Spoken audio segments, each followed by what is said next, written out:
The cold metal floor pressed against Minho's cheek. His hands were bound behind his back with energy cuffs that burned whenever he moved. The cell was small, gray, and empty except for him.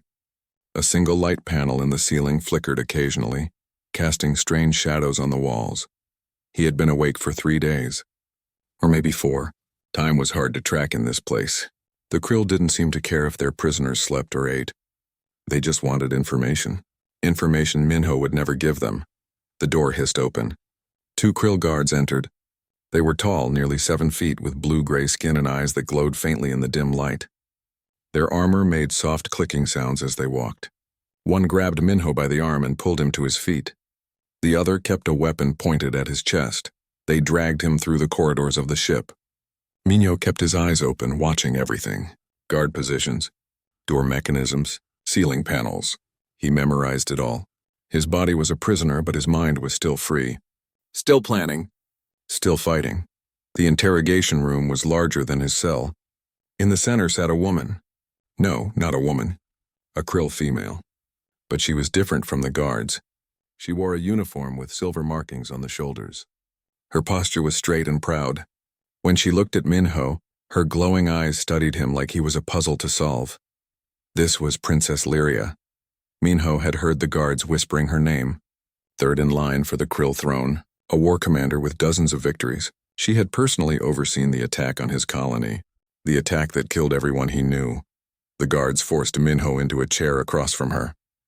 The princess leaned back and folded her hands on the table between them. For a long moment she said nothing, just watched him. Minho stared back. He refused to look away first. "You are different from the others," she finally said. Her voice was smooth, almost musical. "The other humans we captured begged for mercy. They cried. They told us everything we wanted to know. But not you." Minho said nothing. He had learned long ago that silence was sometimes the best weapon. "You watched us during the battle," Lyria continued. "Even when your people were dying around you, you were observing our tactics, learning our patterns. Why?" "Because the war isn't over," Minho said quietly. His throat was dry, his voice rough. "This is just one battle." The princess tilted her head slightly. "Your colony is destroyed. Your people are dead or captured. Your species has lost every engagement with the Krill Empire for 3 years. What war do you think you are fighting?" "The long one," Minho replied. "The one that matters." Lyria studied him for another moment. Then she stood and walked to a display screen on the wall. With a gesture, she brought up footage from the battle. Minho watched himself on the screen. He saw his unit fighting in the ruins of the colony. Saw them falling one by one. Saw himself pulling wounded soldiers to cover even when it was hopeless. "Your unit delayed my forces for 6 hours, Lyria said. 6 hours with only 40 soldiers against 3,000 of mine. You used the terrain well, set clever traps, made us pay for every meter of ground. But in the end you still lost." "We bought time," Minho said. 6 hours for civilians to evacuate. For other colonies to prepare. For our people to learn from our mistakes. That's not losing. That's investing." The princess turned to face him. For the first time, he saw something other than cold curiosity in her eyes. Was it respect? Or concern? "You truly believe you can win," she said softly. "Against our technology, our numbers, our empire that spans 100 worlds. You believe your species stands a chance. We don't need to win every battle," Minho said. "We just need to make you regret starting this war. Every ship you lose, every soldier who doesn't come home, every resource you waste on us, will make conquest so expensive that eventually you'll give up. That's how humans fight wars we can't win. We change the definition of victory." Lyria walked back to her chair and sat down. She looked at Minho with those glowing eyes, and he could see her mind working, processing, calculating. "You know I could have you tortured," she said. "We have methods that would make you beg to tell us everything." "Yes," Minho agreed. "You could, and I would probably break eventually. Everyone does. But by the time you break me, the information I have will be worthless. My people are already moving, already adapting. You're fighting a war against time, princess, and time is the one resource you can't conquer." For a long time, Lyria said nothing. She just sat there looking at him. Then she stood and gestured to the guards. "Take him back to his cell," she ordered. "But keep him alive. I want him fed, given water, medical attention for his wounds. No one is to harm him without my direct permission. One of the guards looked surprised. Your Highness, standard protocol for resistant prisoners is— I know the protocol. Lyria cut him off sharply. I wrote half of it. But this one is different. This one is valuable. Not for what he knows, but for what he represents. As the guards pulled Minho to his feet, he allowed himself a small smile. He had won something here. Not much, just a delay. Just a moment of doubt planted in the mind of his enemy. But that was enough. That was how wars were fought when you had nothing left but will. Back in his cell, Minho lay on the cold floor and closed his eyes. He thought about his unit. About Hana, who had been the best engineer in the colony. About young Jihoon, who had barely finished training before the attack. About all the others who died buying those 6 precious hours. They were gone now. But their sacrifice had meaning. It always did. Every human who fell made the next one stronger. Made the next one smarter. Made the next one more determined. The Krill didn't understand that yet. They thought war was about numbers and technology. About overwhelming force and logical strategy. They had conquered dozens of species that way. Species that knew when they were beaten and surrendered to save themselves. But humans were different. Humans had spent their entire history fighting wars they shouldn't have won, surviving disasters that should have ended them. They had learned something that other species never had to learn. They had learned that the only truly unbeatable enemy was the one who refused to accept defeat. Minho opened his eyes and stared at the ceiling. Somewhere out there, other humans were fighting. Other colonies were preparing. Other soldiers were learning from the mistakes his unit had made.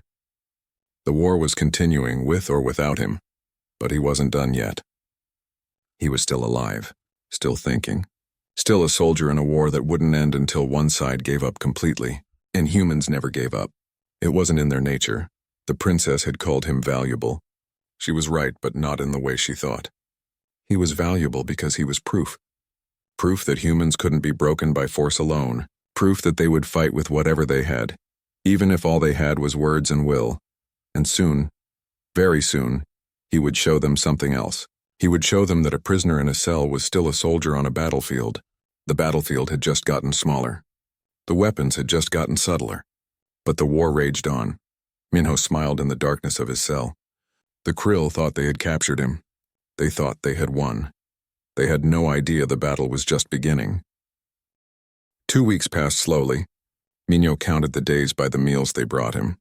Twice a day, a guard would slide a tray through a slot in the door. The food was tasteless but filling. He ate all of it. He needed his strength. During those 2 weeks, Minho watched everything. He learned the guard rotation schedule. 3 shifts, 8 hours each. The guards changed at the same time every day. For exactly 90 seconds during the change, the corridor outside his cell was empty. 90 seconds was not much time. But it was something. He also learned about the other prisoners. There were 11 other humans in the detention block. He could hear them sometimes through the walls, crying, praying. Some had given up hope.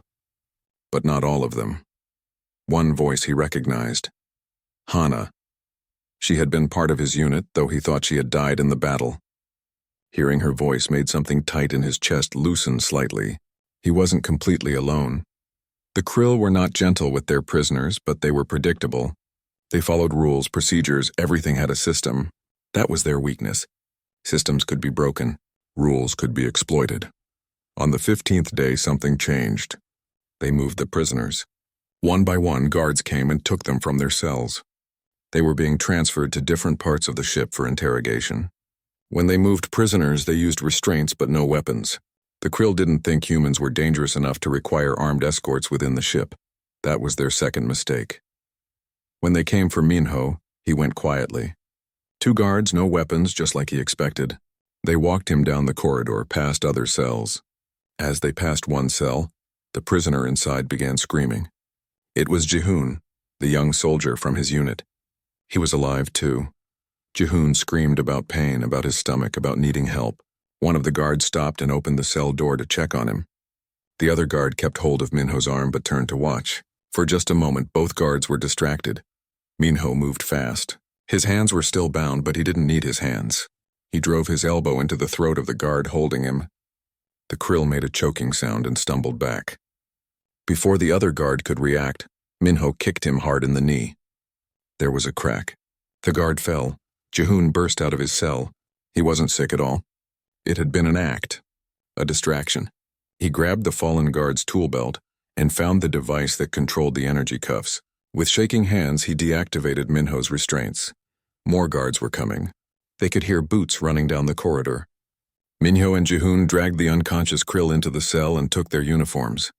They wouldn't pass a close inspection, but from a distance they might buy a few seconds. Every second counted. They moved quickly to Hana's cell. She was ready, waiting by the door. She had been listening to everything. The moment they opened her cell, she was out. 3 humans, free in a ship full of enemies. "We need to free the others," Jihoon whispered urgently. "No time," Minho said. "We have maybe 2 minutes before this whole block is locked down." "We need to move now." "Move where?" Hana asked. "This ship has thousands of krill on it. We can't escape." "We're not trying to escape," Minho replied. "We're going to the armory." They ran. Minho led them through corridors he had memorized during his capture. Left turn, right turn, down a maintenance shaft. The ship's layout was complex, but he had studied it carefully during every moment he was moved through it. Alarms began to blare. Red lights flashed in the corridors. The escape had been discovered. But they were already 3 levels away from the detention block. They had a head start. Not much of one, but enough. They reached the secondary armory. It was a small weapons cache, not the main arsenal. Minho had chosen it specifically because it would be lightly guarded.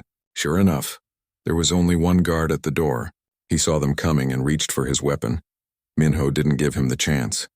He covered the distance in 3 long strides and tackled the guard before he could draw. They hit the floor hard. The krill was stronger, but Minho was faster and more desperate. He got his arm around the guard's neck and squeezed until the struggling stopped. Hana was already at the armory door, working on the lock. Her fingers moved quickly over the control panel. She had been an engineer before the war. Systems and circuits were her language. The door hissed open. Inside were weapons. Lots of them. Energy rifles, plasma pistols, grenades. The humans grabbed everything they could carry. For the first time since their capture, they were armed. They were dangerous again. Now what? Jihoon asked, checking the charge on his rifle. His hands were steadier now. Having a weapon seemed to give him courage. "Now we make them pay," Minho said. "We can't take the ship. We can't escape. But we can hurt them. We can make them bleed. We can show them that humans don't go quietly." Hana looked at him with understanding in her eyes. She knew what he was really saying. They were going to die here, but they were going to die fighting. They were going to make this cost the krill something. "The engineering section," Hana said quietly. "If we can reach it, I can access ship systems. Maybe cause some real damage. How far?" Minho asked. 8 levels down, through some of the most heavily trafficked areas of the ship. Minho smiled grimly. "Then we better start moving." They left the armory and entered a nightmare. The ship was on full alert now. Krill soldiers were everywhere, hunting for them. But the humans moved like ghosts through the corridors. They used maintenance tunnels, crawled through ventilation shafts, avoided main passages. When they had to fight, they fought smart.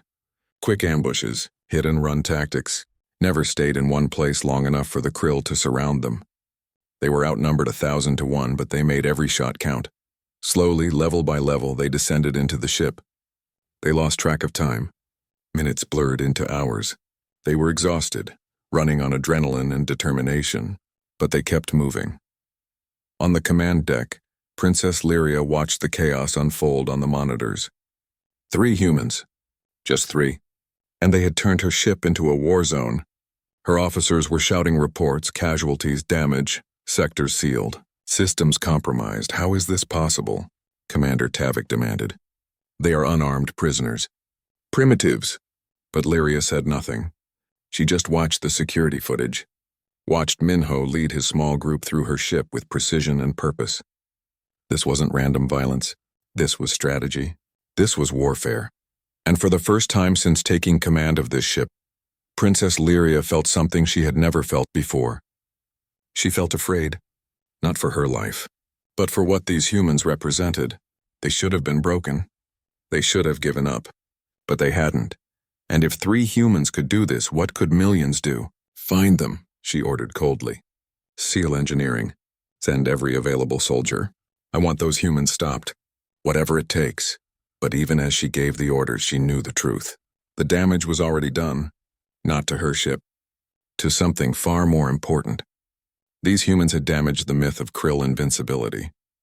They had shown that humans could fight back, could hurt them, could make them afraid, and that fear Lyria knew would spread far faster than any weapon. The hunting had begun. Throughout the massive war cruiser, Krill soldiers moved in organized groups. They carried heavy weapons and wore full combat armor. They were taking no chances. The humans were armed now, and they were proving to be far more dangerous than anyone had expected. Minho led Hana and Jihoon through the ship's maintenance tunnels. These narrow passages ran behind the walls and beneath the floors. They were cramped and dark, filled with pipes and cables, but they were also mostly unguarded. The Krill hadn't thought anyone would use them to move around. Another mistake. They crawled through the darkness, their weapons ready. Every sound made them freeze. Every shadow could be an enemy, but they kept moving forward, down, always down toward the engineering section. "We need to split up," Hana whispered. They had stopped at a junction where 3 tunnels met. "We're making it too easy for them to track us. If we separate, we can cover more ground, create confusion." Minho shook his head. "We're stronger together." "No," Hana insisted. "Together we're one target. Apart we're 3 problems they have to solve. Jihoon can circle around to the western access point. I'll take the eastern route. You go straight down the center. We meet at engineering in 1 hour." Minho looked at both of them. He wanted to argue, wanted to keep them close. But Hana was right. They weren't trying to survive. They were trying to cause maximum damage, and for that, splitting up made sense. 1 hour, he agreed. "If you're not there, I'm coming to find you." "If I'm not there, I'm already dead," Hana said bluntly. "Don't waste time on corpses. Finish the mission." They separated. Jihoon crawled west. Hana went east. Minho continued straight down deeper into the ship's core. The tunnel was getting narrower, hotter. He could feel the vibration of the ship's engines through the metal walls. He emerged from the tunnel into a dimly lit corridor. This was a service area used by maintenance crews. It was quiet. Too quiet. Minho's instincts screamed warning. He pressed himself against the wall and listened. There, the soft click of armor. The slight scrape of boots on metal. They were waiting for him. It was a trap, Minho smiled. They thought they were hunters, but humans had been hunting for millions of years. They knew how to be prey. More importantly, they knew how to make hunters think they were winning right before they struck. He made noise, deliberate, clumsy noise. He wanted them to know he was there. Wanted them to think he had walked right into their ambush. He moved forward slowly, his weapon lowered, acting like he didn't know they were there. The Krill soldiers stepped out from their hiding spots. 5 of them, weapons raised. They had him surrounded, or so they thought. "Surrender," one of them ordered in broken human language. "You cannot win." "Probably not," Minho agreed. His hand moved slightly, pressing a button on the device he had taken from the armory.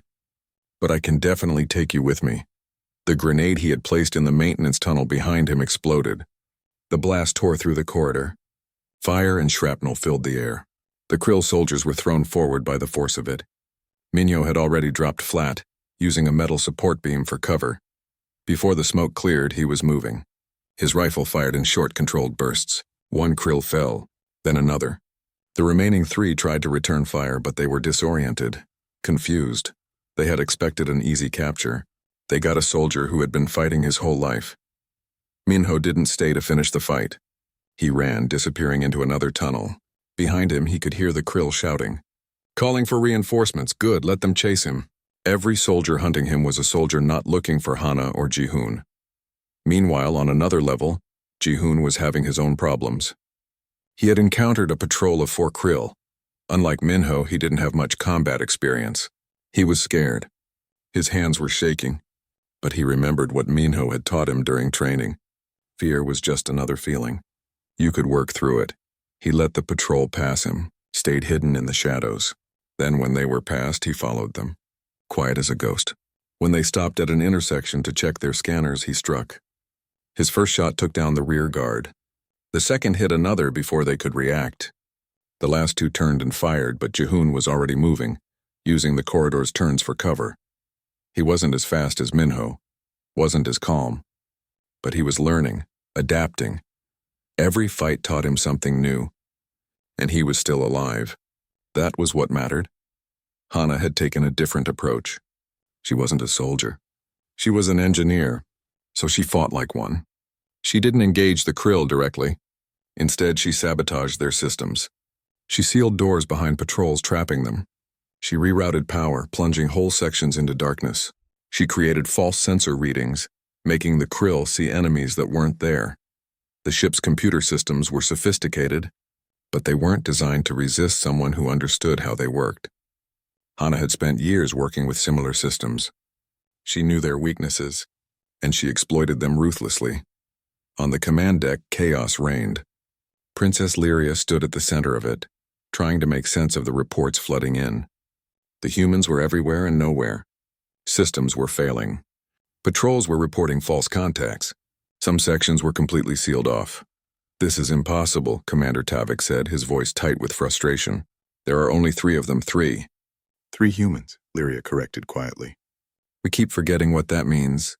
She pulled up the tactical display. The ship was highlighted with markers showing known human positions, but the markers kept disappearing and reappearing in different locations. It was like trying to catch smoke. "They're heading for engineering," she said suddenly. "Look at the pattern. They're not running randomly. They're moving with purpose. All 3 paths converge there." Tavik looked at the display. "You're right. But why engineering? What can they possibly accomplish there?" Lyria's eyes widened. "The reactor. They're going for the reactor core." "That's insane," Tavik said. "Even if they reach it, they can't do any real damage. The core is protected by multiple failsafes.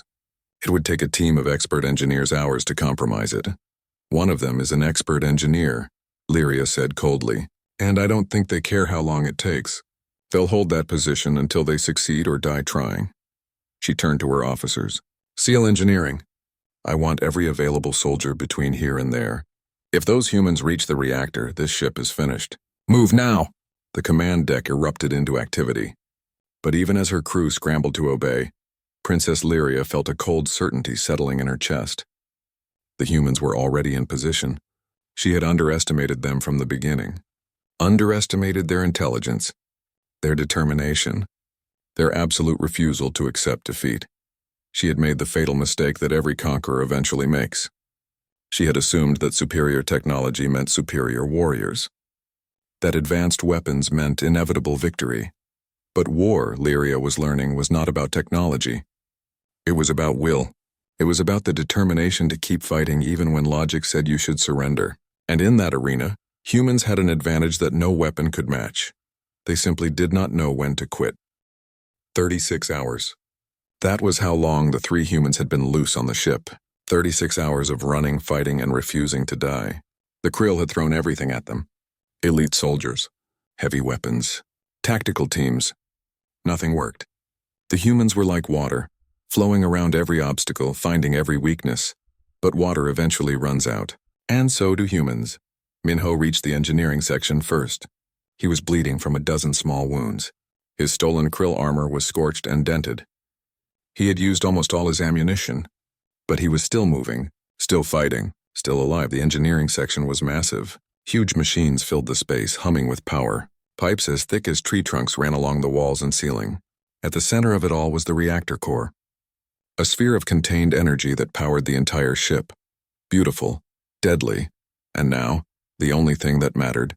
Hana arrived 15 minutes later. She looked worse than Minho. A burn covered half her face. Her left arm hung uselessly at her side, but her eyes were sharp, focused. She immediately went to the nearest control panel and began working. "Can you do it?" Minho asked. "Maybe," Hana said, her fingers flying over the controls. "The reactor has safety systems, multiple fail-safes, but every system has weak points. I just need to find them." "How long?" "Hours, maybe more." Minho looked at the entrance they had come through. Already he could hear sounds in the distance, boots, voices. The Krill were coming, in force. "We don't have hours." "Then I'll work fast," Hana said simply. Jihoon never made it. They learned that when the Krill announced it over the ship's speakers. The young soldier had been cornered 3 levels up. He had fought until his weapon was empty.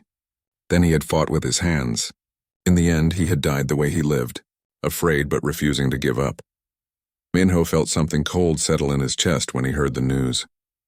Ji-hoon had been just a kid, barely old enough to hold a weapon. He should have had a life ahead of him. Instead, he got a death on an alien warship far from home. It wasn't fair. But then war never was. They'll be here soon, Minho said quietly. We need to fortify this position. They worked quickly, setting up defensive positions, using debris and equipment for cover, setting traps at the entrances. It wasn't much. Against the army that was coming, it would barely slow them down. But it was something. The first attack came an hour later. A squad of Krill soldiers burst through the main entrance. Minho cut them down with precise fire. His weapon was almost empty now. Every shot had to count. Every bullet had to find a target. The second attack came from two directions at once, smarter, more coordinated. Minho fell back, using the machinery for cover. He took a hit to the leg. Pain exploded through him, but he kept firing, kept moving. Behind him, Hana worked frantically at the controls, her injured arm making every movement difficult. The third attack was overwhelming. Dozens of Krill, all heavily armed. They poured into engineering like a flood. Minho knew this was it. The final push. He changed position, firing from behind a large support beam. His weapon clicked empty. He drew his last energy pistol and kept shooting. Then Hana screamed. Not in pain. In triumph. I did it. The reactor is destabilizing. Minho looked back at her. She was standing at the control panel, her good hand on a large lever. Blood ran down her face from her burns. But she was smiling. Actually smiling. If I pull this, she said, the reactor goes critical in 30 minutes. Nothing can stop it. The whole ship goes up. All 3,000 Krill and us. The Krill heard her. They stopped advancing. Stopped shooting. For the first time since the humans had escaped, there was complete silence. Then a voice echoed through the engineering section. Smooth, musical, familiar. Princess Lyria. Human, she said. I am coming down to speak with you, alone, do not shoot. Minho and Hana exchanged glances. Then Minho called out, come ahead. But if your soldiers try anything, she pulls that lever. Minutes later, Princess Lyria walked into engineering. She wore no armor, carried no weapon, just her uniform and her pride. She walked slowly, carefully, her glowing eyes fixed on Minho. She stopped 10 feet away from him. So, she said calmly, it comes to this. 2 humans and a dead man's switch. You hold my ship hostage. We prefer to think of it as negotiating from a position of strength, Minho replied. His leg was bleeding badly now. He was having trouble standing, but he kept his weapon pointed at her. What do you want? Lyria asked. Safe passage off the ship, freedom? I could give you those things. You could live. We're already dead, Hana said from the control panel. We accepted that the moment we escaped. This isn't about living. This is about making sure you remember us. Lyria looked at her, really looked at her, saw the burns, the broken arm, the exhaustion, and still the defiance. I don't understand you. Any of you. My empire has conquered 43 species. All of them surrendered when they realized they couldn't win. They chose survival over pride. Why can't you? Because we're human, Minho said simply. We don't measure victory the way you do. You think winning means defeating your enemy. We know better. Sometimes winning just means making sure your enemy can never forget you, making them pay such a high price that they wish they'd never started the fight. So you'll die here, Lyria said. For nothing. You can't escape. Can't win. Can't even damage my empire significantly. This is one ship among thousands. But it's your flagship, Minho replied. And you're on it. 3 humans, 2 days. Your entire crew scrambling to stop us. That story will spread, Princess, to every conquered world, to every species that thinks the Krill are invincible. They'll hear how we made you afraid in your own corridors, how we turned your ship into a battleground, how we made you negotiate with prisoners you could have crushed. Lyria stood very still. She understood now. This had never been about escape. It had been about propaganda, about psychology, about planting seeds of rebellion across her empire, and she had played right into their hands. My engineers can stop the reactor overload, she said quietly. Even if you die. Maybe, Hana admitted. But maybe not. Are you willing to bet 3,000 lives on maybe? The princess looked at them both. These impossible, stubborn, magnificent humans. They had turned her perfect victory into a nightmare, and now they offered her a choice. Let them win or risk everything. She made her decision. Princess Lyria raised her hand, a signal. Within seconds, the engineering section was flooded with Krill soldiers. They poured in from every entrance, weapons ready, moving with military precision. They surrounded Minho and Hana completely. There was no escape, no hope. Just an ending, but Hana's hand stayed on the lever, and every Krill soldier knew that if she pulled it, they all died. So they waited. Weapons pointed, fingers on triggers, but waiting. I gave you a choice, Lyria said softly. I offered you mercy, a quick death, freedom you refused. So now I give you truth. My engineers are already working on the reactor from outside this chamber. They will stop the overload. You have perhaps 15 minutes before they succeed, and then you have nothing. Minho's leg finally gave out. He dropped to one knee but kept his weapon up. Blood pooled beneath him. 15 minutes is a long time, Princess. A lot can happen. What can happen? Lyria stepped closer. You're wounded, exhausted, out of ammunition. Your friend at the controls is barely standing. Your other companion is dead. You have lost. Accept it. We lost the moment you captured us, Minho said. But losing and being defeated are different things. You can lose a battle and still win the war. You can die and still achieve victory. That's something the Krill will never understand. Commander Tavik pushed through the soldiers. His armor was battle-scarred. He looked furious. Enough talk. Kill them both. We'll deal with the reactor ourselves. No, Lyria said firmly. If we kill them now, they become martyrs, heroes. Their story spreads exactly as they want it to. We need to break them first. Show the galaxy that humans can be defeated. You can't break what's already broken, Hana said, her voice weak but steady. Look at us. We're dying. We know it. We accept it. You want to break us? You're about 3 days too late. Lyria studied them both. She saw the truth in their eyes. They weren't bluffing. They weren't hoping for a miracle. They had simply decided that this was where they would die, and they had made peace with it. That acceptance made them more dangerous than any weapon. Tell me something, Lyria said. Did you really think you could destroy this ship? Or was that always just a threat? A final bargaining chip? Hana smiled. It was a terrible smile, full of pain and grim satisfaction. Does it matter? You're here. Your soldiers are here. Your engineers are scrambling to save your ship. We're 3 humans who escaped from a cell, and we've held your entire flagship hostage for 36 hours. Mission accomplished. Your mission was to die, Tavik demanded. That's insane. Our mission was to matter, Minho corrected. To make our deaths count for something. And they will. This story, 3 humans versus an empire.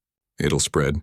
It'll inspire. Other colonies will hear it and think, if they could hold out for 2 days, maybe we can hold out for 3. Maybe we can make it even harder for the Krill. Maybe we can win. You can't win, Lyria said, but there was something in her voice. Doubt. Uncertainty. For the first time in her military career, she was facing an enemy that didn't care about winning in the traditional sense, an enemy that measured victory in stories and symbols rather than territory and resources. Then something changed. Hana made a sound. A gasp of pain. She swayed. Her hand slipped from the lever for just a second before she caught herself.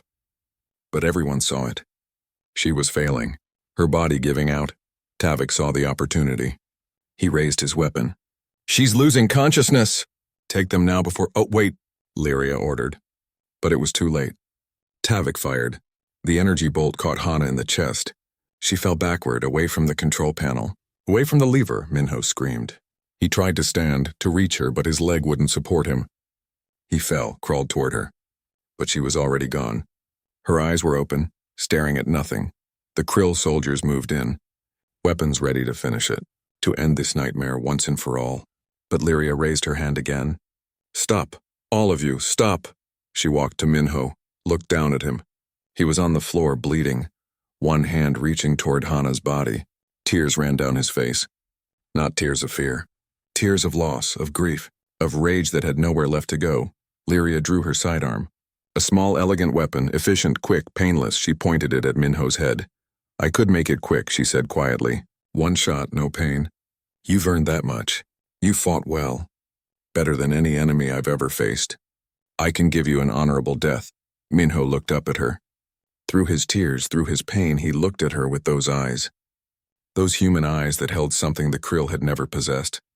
Hope without reason. Defiance without logic. The absolute stubborn refusal to accept the inevitable. End it quickly, he murmured. Lyria's finger tightened on the trigger. This was the moment. The end of the story. The death of the human who had caused so much chaos, so much damage, so much fear. But then Minho's hand moved. Not quickly. Not threateningly. Just a slow, deliberate movement. He was holding something. A small device he had pulled from his pocket. A dead man's switch. Hana wasn't the only one who could rig the reactor, he said softly. She taught me. Before we split up. Just in case. This switch is connected to explosives we planted throughout engineering. If I let go, they detonate. The reactor goes critical. You have maybe 3 minutes to evacuate. Maybe. The engineering section went completely silent. Every Krill soldier, every officer stared at that small device in Minho's hand. So simple, so primitive, and so absolutely deadly. You're bluffing, Tavik said, but his voice lacked conviction. Test me, Minho replied. Pull that trigger, princess. End it quickly, like you said, and then find out if I'm bluffing. Because I'll tell you something. I'm the lucky one here. I get to die fighting. I get to die for a purpose. But you, your soldiers, you'll die for nothing. You'll die because you underestimated humans. You'll die because you thought winning was about technology and numbers. And every Krill who survives will remember that their mighty empire was brought to its knees by 3 humans, with nothing but will. Lyria kept her weapon aimed at his head. But she didn't fire. Couldn't fire, because she finally understood. This human wasn't just a soldier. He was a message, a promise, a warning. He was proof that the age of easy conquest was over, that humanity would fight with everything they had, including their own lives, that every victory against them would come at a cost too high to bear. Stand down, Lyria said quietly. All of you. Lower your weapons. Your Highness, you can't be serious, Tavik protested. He's one human, one? One human, Lyria agreed. Holding 3,000 Krill hostage. Yes, Commander. I am very, very serious. She lowered her own weapon, holstered it. Then she knelt down next to Minho, her eyes level with his. You win, she said simply. Not the way you expected. But you win. You've shown me something I needed to see. Now I need you to show me something else. What? Minho asked, his hand still tight around the switch. Show me that humans can also show mercy. Let my ship survive. Let my soldiers live. In exchange, I will let you live. Not as a prisoner. As something else. Something more valuable? Minho stared at her. Why? Because you're right. This story will spread. And I would rather it be a story of human mercy than human martyrdom. I would rather the galaxy learn that humans can be reasoned with, can be negotiated with, can be something other than suicidal warriors. Minho looked at Hana's body, at the blood on the floor, at the Krill soldiers surrounding him. He had been ready to die, had accepted it. But now he was being offered something else. Not survival, but purpose. A different kind of victory. He made his choice. Slowly, carefully, he set down the switch. It landed on the floor with a soft click. The engineering section held its breath. Nothing exploded. The ship didn't die, and neither did Minho. Medical team, Lyria ordered. Now save this human's life. That is a direct order. As Krill medics rushed forward as his vision began to fade, Minho allowed himself one small smile. He had lived. Against all odds. Against all logic. And tomorrow he would continue fighting. Just in a different way. The war was far from over. But the battlefield had just changed forever. Minho woke up 3 days later. The medical bay was bright and clean. Too clean, too quiet. For a moment he forgot where he was. Then the memories came flooding back. The escape, the fighting, Hana, the reactor, the princess. His leg was in some kind of healing device. Tubes ran from his arms to machines he didn't recognize. A monitor above his head showed vital signs and alien symbols he couldn't read. But he was alive. Impossibly, absurdly alive. The door hissed open. A Krill medic entered, saw he was awake, and immediately left. Minutes later, Princess Lyria walked in. She was alone. No guards, no weapons. Just her. She pulled a chair next to his bed and sat down. For a long time, neither of them spoke. Hana? Minho finally asked, though he already knew the answer. We gave her a proper burial, Lyria said quietly, with full military honors. It seemed appropriate. She would have laughed at that. Honored by her enemies. She always had a strange sense of humor. The device you held, Lyria said. The dead man's switch. Was it real? Minho smiled slightly. Does it matter? You believed it was. That was enough. It matters, she insisted. I need to understand. Everything you did. Every choice you made. Because the Krill Empire is going to face millions more humans, and I need to know how to fight them. You can't fight humans the way you fight other species, Minho said. That's your problem. You think war is about logic, about calculating odds and resources.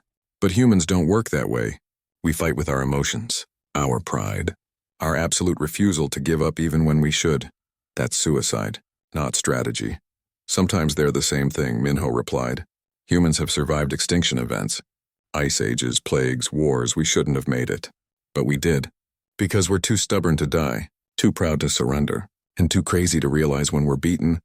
Lyria leaned back in her chair. Commander Tavik wanted me to execute you the moment you woke up. He says keeping you alive is a sign of weakness, that it will encourage more resistance. He's not wrong, Minho admitted. Every human who hears I'm still alive will think there's hope. Will think they can fight and survive. You should probably kill me. It's the smart play. But I won't, Lyria said, because I learned something from you. From all of this, the Krill Empire has won every war through force, through crushing our enemies until they submit. But humans can't be crushed.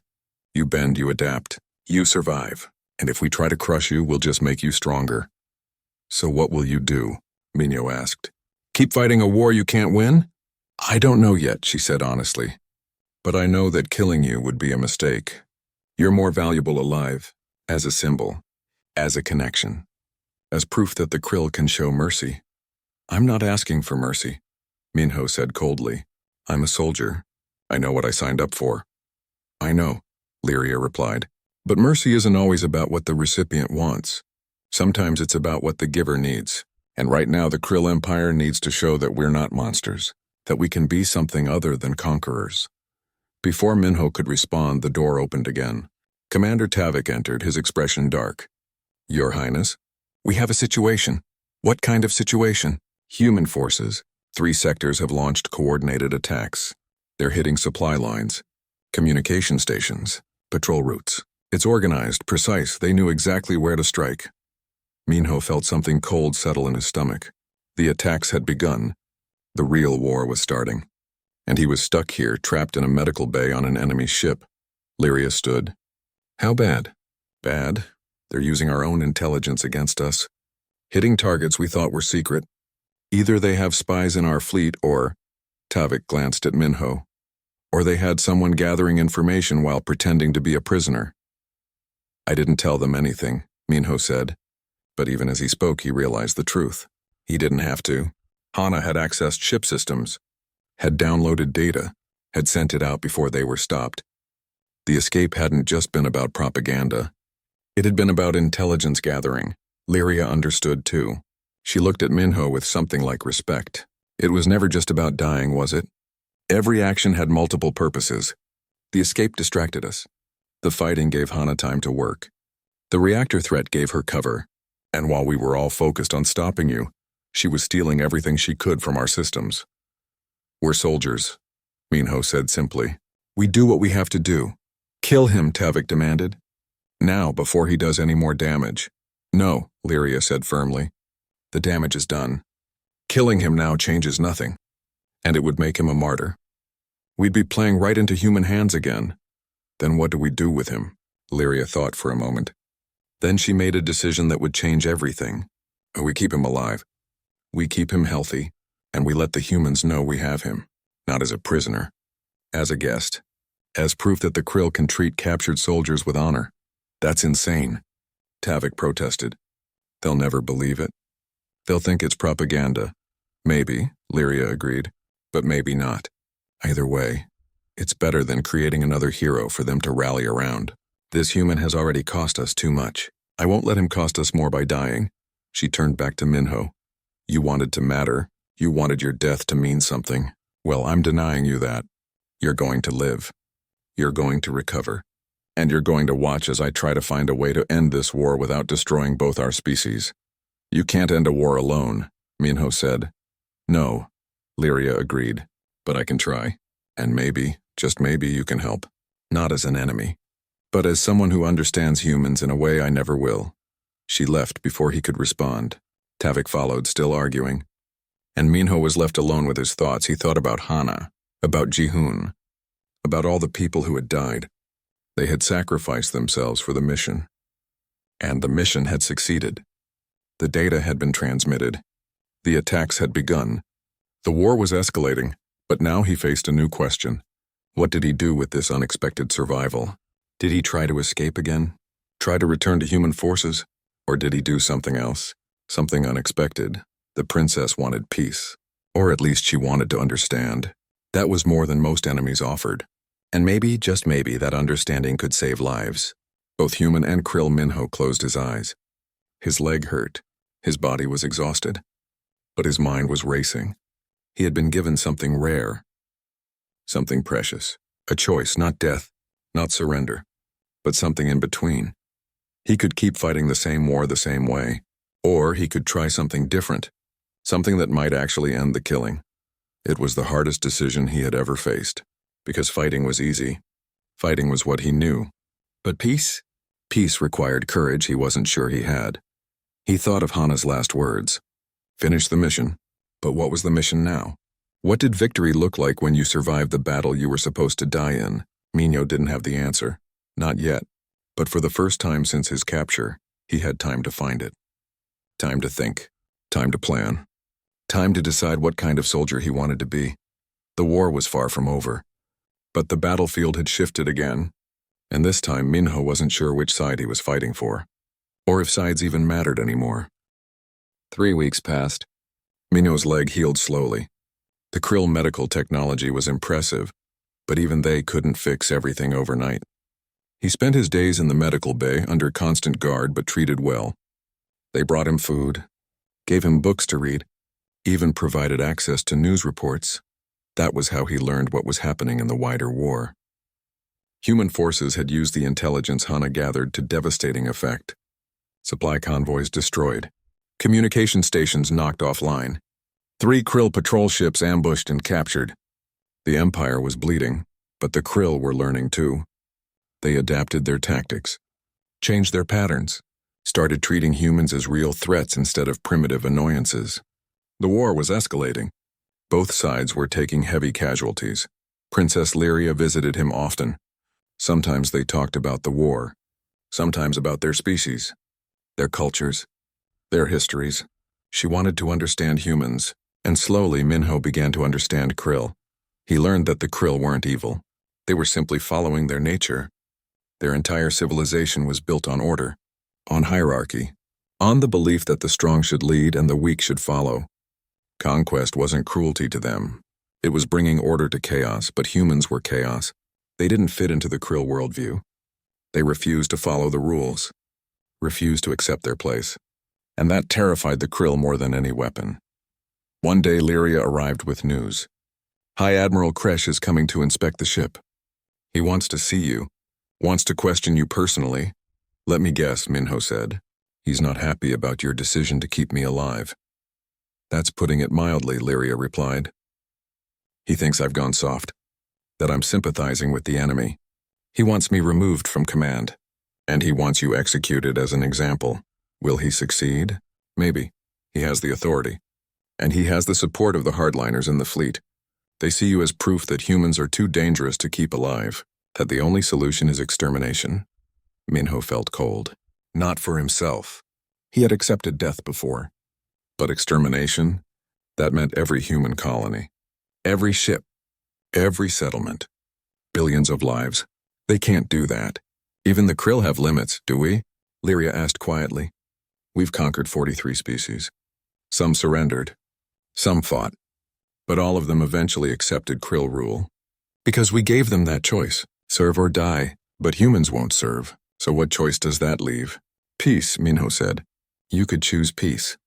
The Empire doesn't do peace. We do conquest. We do order. We do expansion. Peace means retreat, weakness, failure. Then your empire is doomed, Minho said bluntly. Because humans will never stop fighting. Never surrender. Will bleed you dry. Cost you so much that your other conquered worlds will start wondering if the Empire is worth supporting. You'll spend so much fighting us that you'll weaken everywhere else. And eventually the whole thing will collapse. Lyria sat down heavily. I know, I've run the numbers. Projected the costs. If the war continues at this rate, the Empire will be bankrupt in 5 years. Militarily overstretched in 10. And then the rebellions will start. All the species we've conquered will see their chance. It will be chaos. So stop the war, Minho urged. Find a way to make peace. Give humans their freedom. Let us be. I can't, I'm one princess. One voice. The military leadership wants total victory. Anything less is unacceptable. Before Minho could respond, alarms blared. The ship shuddered. Explosions echoed through the hull. They were under attack. Lyria rushed to the door. A soldier burst in, his armor scorched. Human attack force. They've breached the outer hull. They're fighting toward the medical bay. Minho's heart raced. A rescue mission. Humans had come for him. They were risking everything to save one soldier. It was stupid, brave, absolutely human. Lyria looked at him. In that moment, he saw her making a decision. She could lock him down, use him as a hostage, force the humans to retreat, or she could do something else. She released his restraints. Go, your people are dying to rescue you. The least I can do is make it easier. Why? Minho asked, stunned. Because you're right. This war will destroy both our species, and maybe if I let you go, you can convince your leaders that not all krill are monsters, that some of us want peace. It's a small hope. But it's something. She handed him a data chip. Everything I know about krill military strategy. Force deployments, supply lines, command structures. Give it to your people. Use it. End this war before it ends us all. Minho took the chip, looked at it, looked at her. This is treason. They'll execute you. Probably, she agreed. But I'm a princess of the Krill Empire. I was raised to serve my people.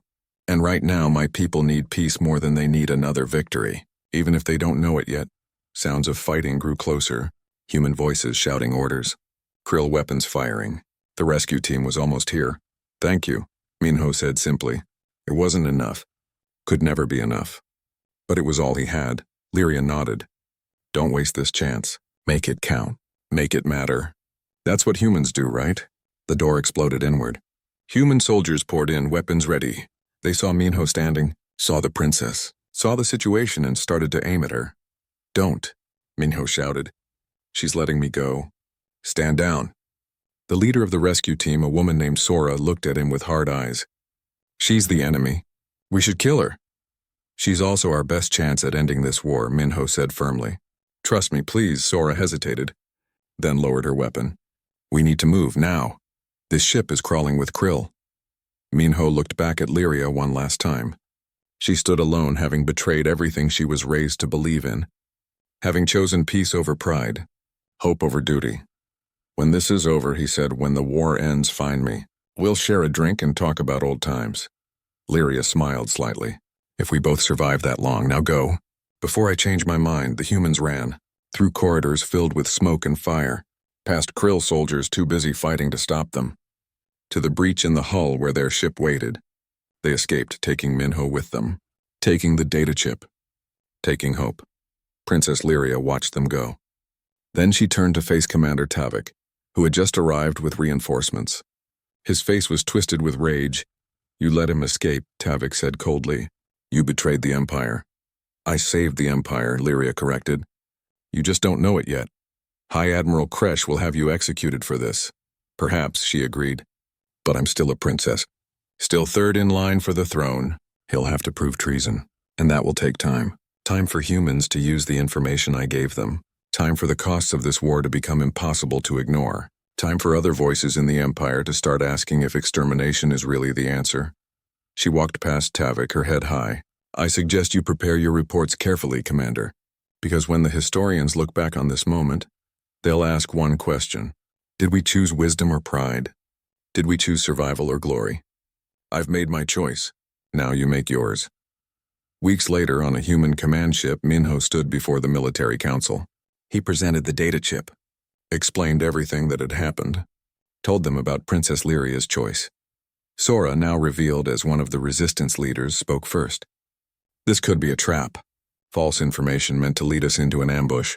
It could be, Minho agreed. But I don't think it is. I think she really wants peace. I think she sees what we see. That this war will destroy both sides if it continues. Even if she does, another council member said, she's one person, one voice in an empire of billions. What can she do?